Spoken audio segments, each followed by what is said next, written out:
हरि ओम तत्सत। आज शांतिपारा कैंप 1 भिलाई में हमारा छत्तीसगढ़ सम्मेलन के संदर्भ में 28वां सत्संग है। कितना?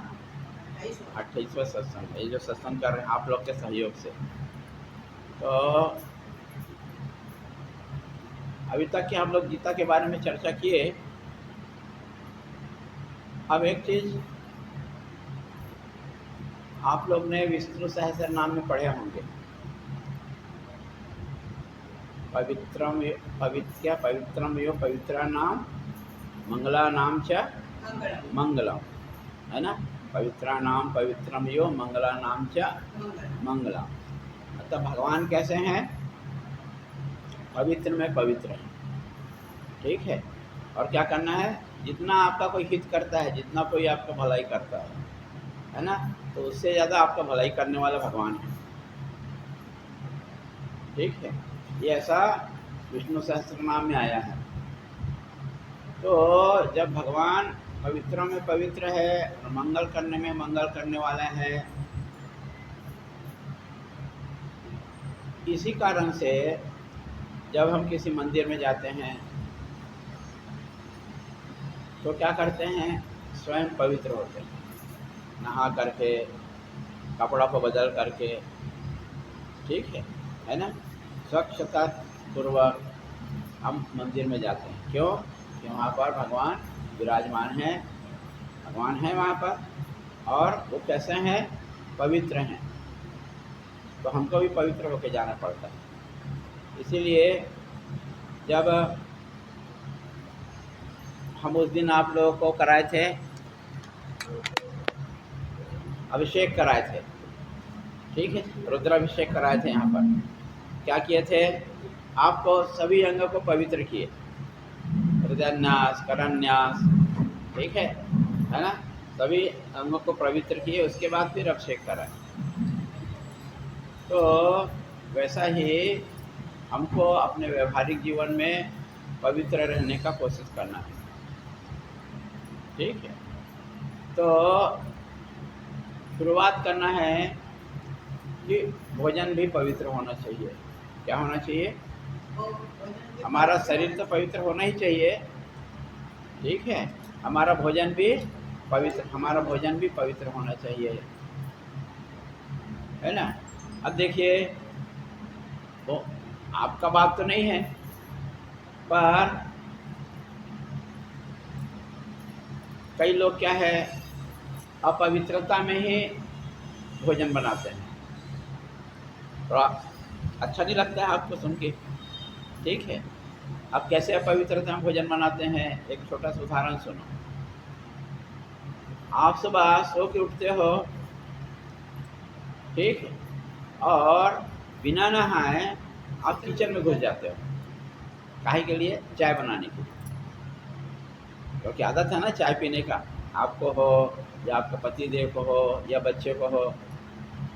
अक्सर 90% घरों में मैं ये देखा कि सो के उठते हैं, ठीक है, और भले हाथ मुँह धोए तो धो, ना धो तो सीधा किचन में घुस जाते हैं और चाय बनाते हैं और चाय को पी लेते हैं। कभी कभी तो लोग मुंह भी नहीं धोते हैं। बेड टी बोलते हैं आजकल। क्या बोलते हैं उसको? Bed tea. बेड टी मतलब बिस्तर में ही बैठ के सब करना, समझे ना। तो कोई तो मुँह भी नहीं धोता है, हो सकता है आज आपको पति लोग भी मुँह नहीं धोते होंगे, बेड टी पी लेते होंगे। ठीक है। तो ये पवित्र भोजन हुआ क्या? नहीं हुआ। अब जैसे कि इसका नाम है अन्नपूर्णा। क्या नाम है? अन्नपूर्णा माता जी। मतलब अन्नपूर्णा किसको बोलते हैं मालूम है? हाँ, अन्न देना। कौन अन्न देती है? कौन है अन्नपूर्णा? कौन है? शंकर भगवान की पत्नी, है ना। तो शंकर भगवान भिक्षा मांगते हैं, देखे फोटो देखे ना कभी, है ना। और वो अन्न देती है। ठीक है। तो ये पिछले समय में बताया कि भगवान सब जगह में है। पक्का हुआ कि नहीं हुआ? दिमाग में बैठा कि नहीं बैठा? बैठ गया ना? तो भगवान सभी जगह में है, सर्वत्र भगवान है। ठीक है, तो किचन में भगवान है कि नहीं है? किचन में भगवान है कि नहीं है?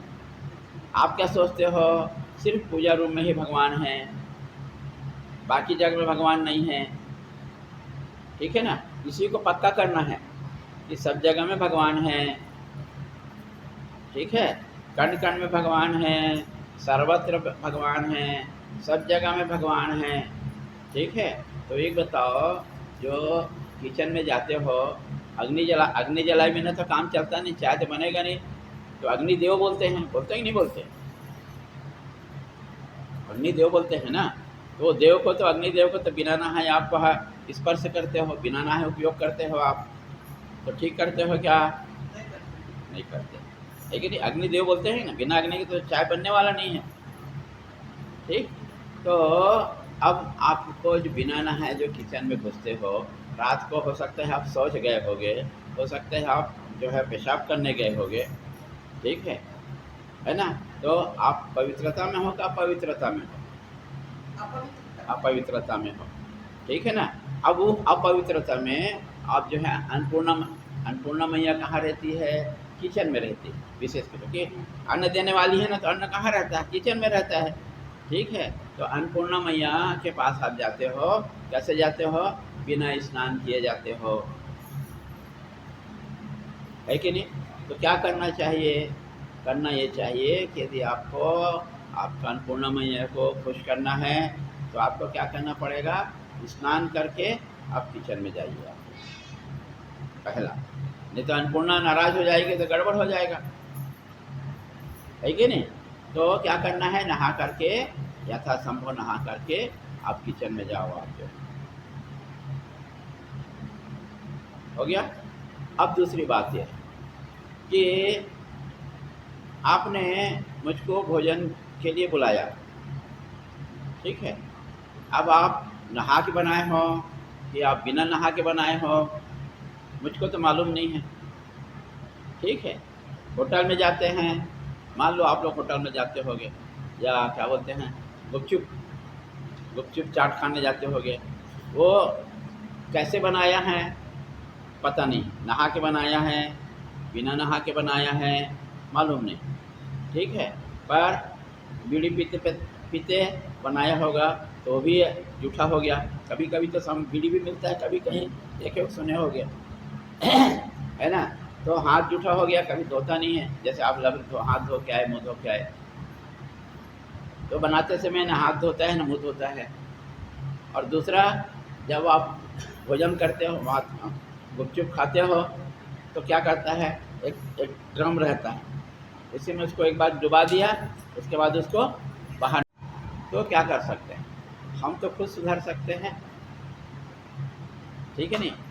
हम सुधर सकते हैं ना, लोगों को कितना भी हो नहीं सुधार सकते। जो गायत्री परिवार के श्री राम शर्मा जी हैं, वो एक नारा दिए थे। नारा क्या दिए थे? हम सुधरेंगे जग सुधरेगा। मतलब हम क्यों, हमारा सुधार होने से संसार सुधरेगा, पर वो कभी भी सफल नहीं हो पाए। तो मैं तो खुद सुधरना है, लोग सुधरे या लोग ना सुधरे, ठीक है? तो हमको पवित्रता का पूरा हमको आचरण में लाना है। तो जहाँ तक के भोजन का संदर्भ है, तो अभक्ष्य भोजन नहीं करना, बदबूदार भोजन को नहीं करना, ठीक है? पहला चीज़ कोशिश करो ना करो, क्योंकि क्या होगा, वो जो गंध वाला भोजन करोगे आपको शरीर को जाकर दूषित करेगा, ठीक है? दूसरा, एक कहावत है, जैसे खाए अन्न वैसे बने मन। आप जैसे अन्न खाओगे वैसे आपका मन बनेगा। आप सोचोगे मैं गलत भोजन करके, अपवित्र भोजन करके पवित्र हो जाऊं, तो संभव नहीं है। तो यदि आपको थोड़ा बहुत साधना मार्ग में आना है, ठीक है, तो आप अपवित्र भोजन को ना करो आप जो, ठीक है ना? और यदि परिस्थिति नहीं है तब क्या करोगे? करना पड़ेगा आपको, तो भगवान का नाम ज़्यादा से ज़्यादा लो, ठीक है? पर क्या करना चाहिए वो सुन लो पहले। तो जो है आप गीता का एक श्लोक निकालो। गीता यदि पुस्तक है तो 8वां अध्याय का 24 श्लोक, इसमें बताया गया है कि हम अन्न दोष है। 24 श्लोक, इसमें बताया गया कि हम अन्न दोष को कैसे दूर कर सकते हैं। ठीक है, अन्न दोष को हम कैसे दूर कर सकते हैं, क्योंकि जो अन्न है वो चोरी का है। मान लो चोरी करके लाए हो अन्न को, तो उसका प्रभाव भी शरीर पर पड़ेगा। ठीक है, बेईमानी करके पैसा कमा रहे हो, घूस ले रहे हो और उसका अन्न ला रहे हो, तो उसका शरीर पर प्रभाव पड़ेगा नहीं पड़ेगा? उसका भी प्रभाव पड़ेगा। तो चोरी करके, जो बेईमानी करके जो पैसा कमाए हो, है ना, उसका अन्न जो खरीद के लाओगे तो वो भी अपवित्र है, वो भी प्रभाव करेगा। ठीक है, तो इन सब से बचने के लिए, ठीक है, एक श्लोक आता है गीता में, भगवान बोलते हैं, क्या बोलते हैं? ब्रह्मार्पणम ब्रह्म हवे ब्रह्मा अग्नो ब्राह्मणाहुतम ब्रह्मैव तेन गंतव्य।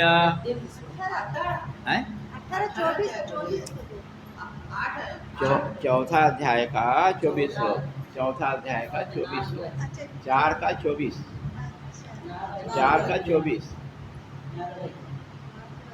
4 का 24। ब्रह्मार्पणम ब्रह्म हवे ब्रह्माग्नो ब्राह्मणाहुतम ब्रह्मैव तेन गंतव्य ब्रह्म कर्म समाधिनः।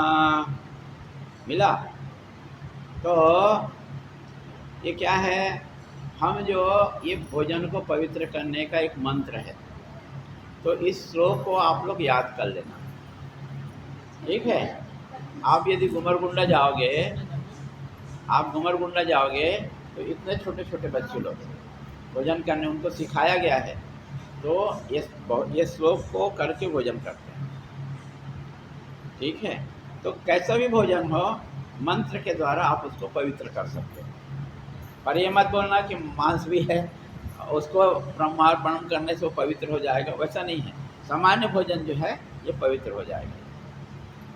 ठीक है, हम क्या करते हैं, भोजन पवित्र हो जाएगा। ठीक है, क्या हो जाएगा? भोजन पवित्र हो जाएगा। ठीक है, तो देखो एक आपको एक अच्छा चीज़ मिल गया। ठीक है, आपको क्या मिला? एक अच्छा चीज़ मिल गया। अभी गीता का सार में, गीता के सार में आपको एक चीज़ मिला, आप देखे होंगे कि 8वां अध्याय का 18वां अध्याय का अंतिम श्लोक, अंतिम श्लोक मतलब 73, 18वां अध्याय का 73 श्लोक।